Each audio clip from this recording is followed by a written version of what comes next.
रचना ma'am good morning. आप अपने shares बताइए आज कौन से कन्विक्शन वाले शेयर्स हैं, और जिसमें हाई कन्विक्शन है ना सिर्फ वो भी बता देना, इसी को प्लस करो बस। कि मेरे जो आज के शेयर्स रहेंगे उसमें एक नाम तो आईसीआईसीआई बैंक का ही रहेगा, जहां हमने कल भी थोड़ा बहुत अटेम्प्ट देखा था। काफी लोअर लेवल से स्ट्रांगली ऊपर जाना है, तो करीब करीब 1200 से लेके 1230 तक गया है ये काउंटर फ्यूचर्स पे। और अगर आज के दिन में मार्केट जैसे दिखा रहा है, ऐसे अगर हल्का सा भी पॉजिटिव रहेगा, maybe only for the sake of relief rally ही सही, लेकिन अगर पॉजिटिव रहेगा तो ये पॉजिटिविटी जो आईसीआईसीआई बैंक ने कल दिखाई थी वो थोड़ी और गहरा सकती है। तो हम 1230 पे हैं, हम 1245 एंड 50 तक जा सकते हैं, और डाउन साइड पे हमारा सपोर्ट होना चाहिए 1215 पे। This is on futures and उस हिसाब से इसको प्ले करना चाहिए। और दूसरा जो एक मेरी तरफ से पॉजिटिव कॉल रहेगा that will be Unilever. Unilever में भी एक अटेम्प्ट था कल 200 पीरियड इंट्राडे एवरेज से भी, और हायर टाइम फ्रेम के चार्ट्स पे भी पॉजिटिविटी दिखाने का।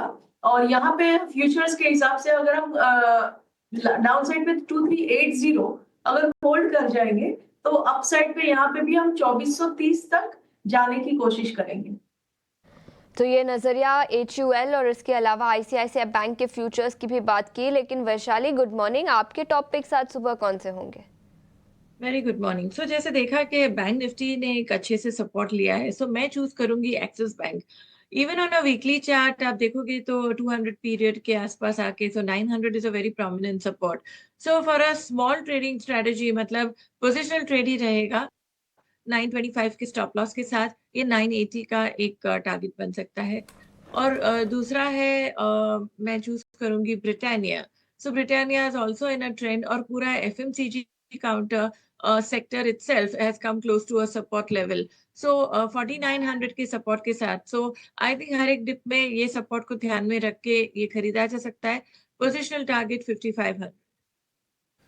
ठीक है। वैशाली जी की तरफ से दो खरीदारी वाले शेयर ब्रिटानिया, लगातार हम इसमें स्ट्रेंथ देख रहे हैं, 7 सत्र की लगातार तेजी हो चुकी है, और इसमें जो टारगेट बनेगा अब वो बनेगा 5500 रुपये का, स्टॉप लॉस 4900 रुपये का। और दूसरा जो शेयर है बैंकिंग से एक्सिस बैंक का है, इसके लिए टारगेट होगा 980 रुपये का। तो अपने एक्सपर्ट्स की तरफ से हम देख रहे हैं कि बाय की कॉल्स की अधिकता है, और हम आईसीआईसीआई बैंक में रचना जी ने खरीदारी की सलाह दी है आपके लिए, और टारगेट इसके लिए सुझाव है 1245 रुपये का और 1250 रुपये का, और इसके अलावा HUL में बाय की सलाह है। तो भले ही थोड़ा सा नेगेटिव माहौल है, बट ये जब खरीदारी की ये कॉल्स दिखती है ना, जैसा कि डिम्पी भी कह रहे थे कि हरा निशान दिखता है स्क्रीन पर, तो अच्छा फील होता है। तो ये भी थोड़ा सा गुड फील कराने के लिए ये 4 के 4 स्टॉक आपके लिए खरीदारी वाले हैं। एक और एक्सपर्ट को जोड़ते हैं, हमारे साथ जुड़ गए हैं जैनम ब्रोकिंग के किरण जानी भी। किरण जी बहुत शुक्रिया आपका, गुड मॉर्निंग। आप बताइए आप क्या खरीदेंगे Kiran ji? Very good morning everyone. So overall जिस तरह से मार्केट का सेटअप है, कहीं ना कहीं जो लार्ज कैप स्टॉक्स है वो अपने काफी एक अच्छे सपोर्ट के आसपास है। तो मेरे हिसाब से कहीं ना कहीं हमें लार्ज कैप स्टॉक्स के ऊपर फोकस रखना चाहिए। तो उसमें से आज दोनों जो सेक्टर है वो कहीं ना कहीं फाइनेंस सेक्टर से ही है।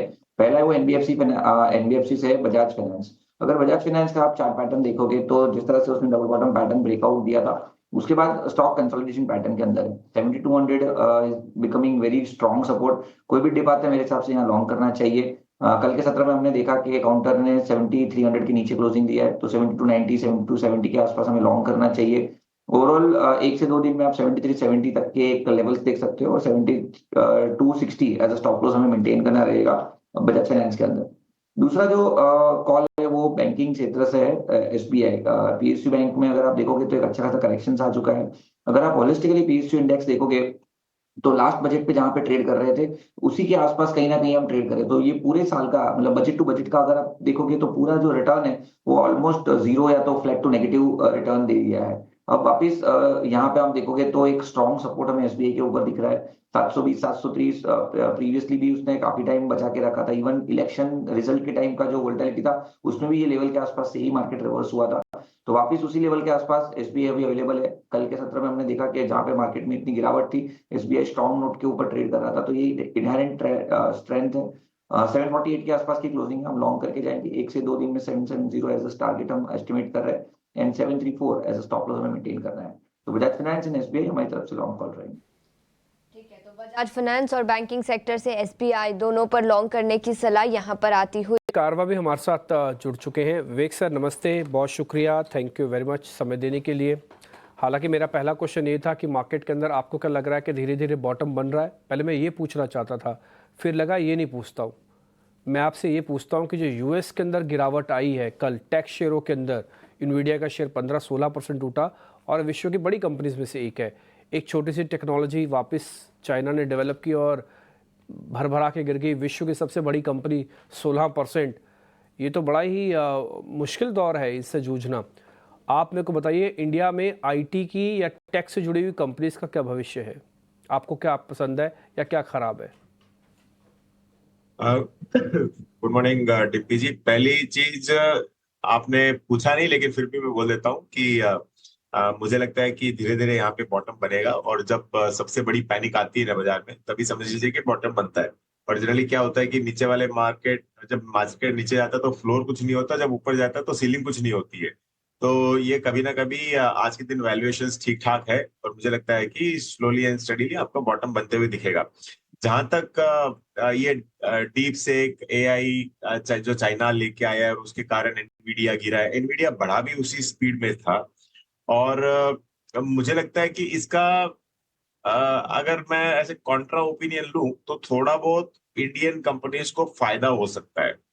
क्यों फायदा हो सकता है? देखिए क्या होता है कि यूएस सबसे पहले लीड लेता है, और कोई भी टेक्नोलॉजी वगैरह आती है। आज उदाहरण के लिए मैं बोलता हूँ, पीएसयू बैंक्स ले लीजिए। पीएसयू बैंक्स की टेक्नोलॉजी आज है बैकएंड में, वो बेटर देन कुछ प्राइवेट सेक्टर्स से भी है। क्यों? क्योंकि वो लोग लेट आए। तो कभी कभी आप जब लेट आते हो तो आपको टेक्नोलॉजी इंप्रूव हुई रहती है और प्राइजेस नीचे आए हुए रहते हैं, तो उसका फायदा भी आपको हो सकता है कि मिले। तो मुझे लगता है कि ये 1-2 दिन का दौर है, ये सेटल हो जाएगा इधर। और आईटी कंपनीज पे मैं बुलिश रहूंगा, एटलीस्ट इंडियन आईटी कंपनीज पे मैं बुलिश रहूंगा। तो टेक्नोलॉजी जितनी भी कंपनीज आपको धीरे धीरे इन एसआईपी मोड में आपको इधर बाइंग करनी चाहिए। और अगर सस्ता कुछ आता है तो ये इंडियन कंपनीज को डायरेक्टली फायदा होने वाला है, क्योंकि हम लोग सब आईटी कंपनीज से ज्यादा आईटी यूजर्स बहुत ज्यादा है। तो यूजर्स के लिए अगर फायदा होगा तो ऐसे कॉन्ट्रेरियन मैं उधर सपोर्ट करूंगा उसको। वैसे सर आप कह रहे हैं कि बॉटम बन रहा है और आपने आईटी के बारे में भी कहा, इंडियन सपोर्ट का, लेकिन मैं एक थोड़ा सा कॉन्ट्राडिक्टरी एक बयान आपके सामने रख देता हूँ। जरा विंडो में दिखाइएगा जो मैंने थोड़ी देर पहले बताया था। आप ज़रा देखिएगा सर, विवेक सर, और आपने ज़रा इस पर भी इंटेलिजेंस के साथ बताइएगा। रॉबर्ट कियोसाकी, आप इनको जानते? नहीं जानते तो चलिए मैं बता देता हूँ इनका परिचय। ये इन्वेस्टर है, एंटरप्रेन्योर है, फाइनेंशियल एजुकेटर है ये, और ऑथर है। 2.7 मिलियन है, यूएस के अंदर रहते हैं।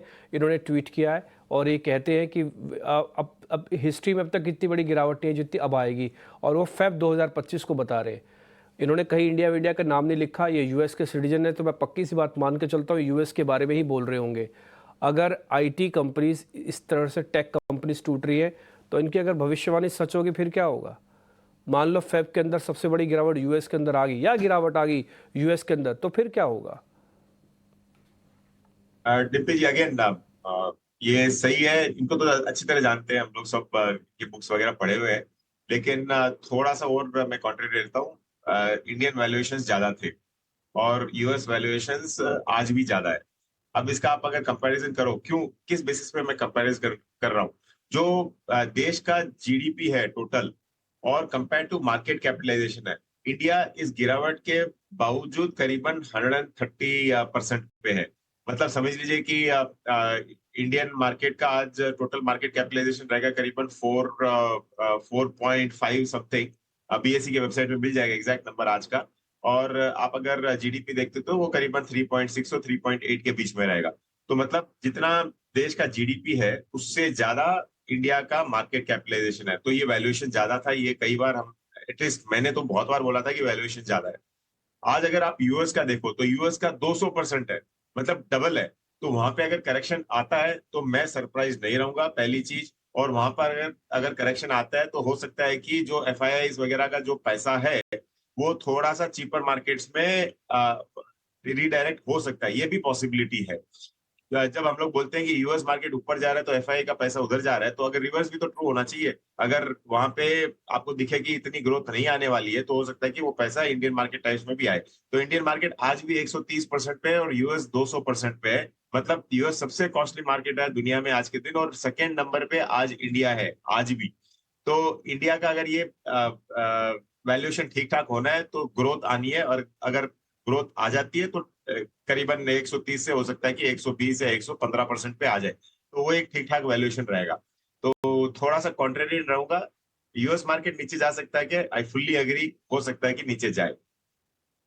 ठीक है, तो ये नज़रिया, लेकिन सबकी उम्मीद यही रहेगी कि इन लेवल से अब ज़्यादा गिरावट ना दिखे। लेकिन इसी नोट पर किरण जी बहुत बहुत शुक्रिया समय निकालकर हमारे साथ जुड़ने के लिए। और हमारे साथ संतोष मीना जी भी जुड़ चुके हैं। संतोष जी शुक्रिया। अशेषा बात कर रही हूँ और सबसे पहले आपका नज़रिया आईटी सेक्टर पर लेना चाहूँगी। ग्लोबल मार्केट्स में कल राउट दिखा, अमेरिकी बाजारों में आईटी स्टॉक्स कमजोरी के साथ बंद हुए और इंडिया में ही बात करें तो आईटी इंडेक्स सबसे बड़ा सेक्टोरल लूजर था कल। Coforge, Persistent Systems, LTI, Mindtree, HCL Tech सभी स्टॉक्स में 4 से 6% की भारी गिरावट दिखी। इन आईटी स्टॉक्स पर आज आपकी क्या राय होगी? Yes, first of all good morning. So IT stocks की बात करें तो बड़े दिनों बाद यहाँ एक प्रॉफिट बुकिंग देखने को मिल रही है। इन्होंने मार्केट को सपोर्ट देने का काम किया था। अब मुझे लगता है इन वेरी नियर टर्म थोड़ा पैसा अब आईटी से थोड़ा सा बैंकिंग एंड फाइनेंशियल्स की ओर शिफ्ट होगा, और क्योंकि बैंकिंग एंड फाइनेंशियल्स के वैल्यूएशंस काफी कंफर्टेबल है और कुछ पॉजिटिव डेवलपमेंट्स भी आ रहे हैं। तो व्यू आईटी सेक्टर के लिए लॉन्ग टर्म बुलिश ही है। कोई भी डिप मिलता है यहाँ से तो खरीदारी का ही व्यू रहेगा, बट मुझे लगता है इन नियर टर्म और थोड़ी सी गिरावट बढ़ सकती है। हम हो सकता है स्टॉक की जो कल की गिरावट थी आज भी जारी रहे। टीसीएस करीबन अभी 4060 के लेवल के आसपास ट्रेड करा, हो सकता है आपको 3900 रुपीज के लेवल मिल जाए, वो एक अच्छी एंट्री अपॉर्चुनिटी रहेगी। इन्फोसिस भी शायद 200 दिन के मूविंग एवरेज करीबन 1760 को टेस्ट करते नजर आए। तो यहाँ से मुझे लगता है 2 से 5% की गिरावट और आईटी स्टॉक्स में बन सकती है, बट वो गिरावट फिर एक बाइंग अपॉर्चुनिटी के रूप में देखना चाहिए। बाइंग अपॉर्चुनिटी नजर आ सकती है और ये राय आईटी सेक्टर पर, आज आईटी सेक्टर पर इन एनी केस दबाव नजर आ